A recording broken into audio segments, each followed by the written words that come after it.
Ad Astra, a sci-fi film with some sci-fi action, but don't go see this if you're looking for a wild sci-fi adventure. It's more of a steady journey towards a goal. I actually really enjoyed it. It is a character-driven story at its core. It's a character study and a relationship study, a study of humanity and purpose and what drives us. Brad Pitt carries us along, literally in fact, like a first-person novel sometimes. He's not monotonous, but he is a certain way for a reason. The world he lives in sort of pushes him that way. And it's our world. That was one of my favorite parts. I can see this reality just over the horizon. Everything is basically the same, just more advanced, but their ships look just like our ships. It's actually so realistic looking and feeling that the way they yada yada space travel leaves you scratching your head. But again, it's not what the movie is really about. Space exploration and the search for other intelligent life is ultimately a framing device to tell a very human story. A beautiful human story, emotionally as well as visually. Goodness, this film is pretty. Gorgeous use of light and anamorphic lens flare, stunning views of the planets in our solar system, and the score. The score has these plotting, almost droning moments intercut with thoughtful piano. I really liked it. It's Interstellar meets Gattaca meets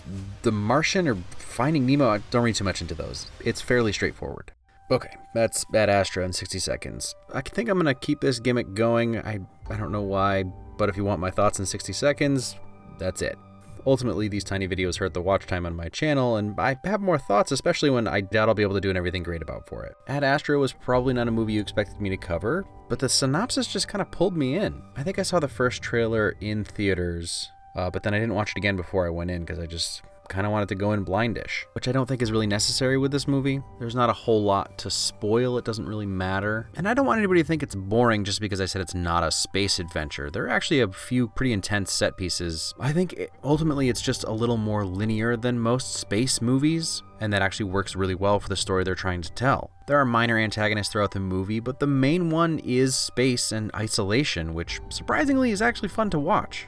I said that one of my favorite things was how similar it is to our world, and part of what makes that work so well is that there's a few things that are just slightly different that are just accepted. They're not questioned by anybody, even though if it were that way now, like if it was a time traveler movie where somebody from our time was in this movie, they would question these things, and I enjoy that that's just the way it is now, and it's part of who they are. It gives the world these like tangible edges that you can feel. Because there are so many things now that we have that we take for granted that if you took somebody from 50 years ago and said, well, this is just how it is now. We talk to our phones, or our cars will brake for us now. You know, it's not even necessarily technology. It's just things like that, and they're not even explained in the movie. And as much as I want lore and as much as I love understanding why things are the way they are, when it's not addressed, it sucks me into the world in a way that somebody giving an exposition about why this is this way now would kind of pull me out a little bit.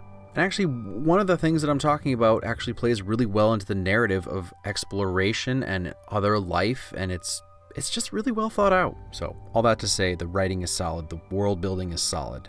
There is one thing that happens towards the end that is this tiny little minute thing that I'm not going to say what it is, but it 100% pulled me out of the movie because it's something I know about space and I'm really curious if somebody else noticed. It's like one of those trivial pieces of knowledge about space and zero-G that most people probably don't know, and it doesn't really matter, but if you know, you noticed. Anyway, I think you probably already know if you want to see this movie or not. It was definitely really pretty to see on the big screen, but I won't even oversell that. It really wasn't Interstellar. You know, probably closer to Gravity, but it wasn't about scenery worship the way that Gravity was. It's just kind of part of the world. And I don't know, sometimes it's just nice to sit with characters and learn about them and experience their struggles. It's a nice change of pace. The score was special. I don't feel like I've overstated that at all. Don't get me wrong, it's beautiful, and the way the score plays with it in these stretched out long scenes and huge wides of driving on the moon or traveling through space, it is worth seeing on the big screen. Ethereal is really the best word to describe it all.